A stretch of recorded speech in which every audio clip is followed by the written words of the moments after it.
Do you agree that the Prime Minister is potentially cornered by this key issue of trust?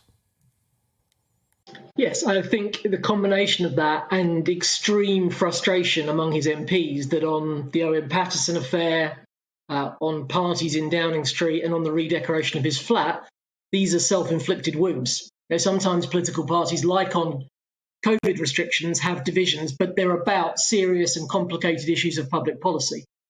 And I think over the last few weeks, his MPs have been taking a lot of flack from their constituents about things that are entirely self-inflicted. For him, you sat there, and I said almost a throwaway line in the introduction, you sat there alongside Theresa May, loyally as she was pounded for nothing has changed and the rest of it, and eventually there was no escape route for her. Do you think there is one for Boris Johnson? I think it's possible, but I think it will depend on two things. First, he's going to have to change his ways, change the style of the government that he leads, because if he keeps on making these unforced errors, his MPs are going to ultimately lose patience with him. But secondly, I think something you said in your introduction there was spot on, which is the Tory party isn't sentimental.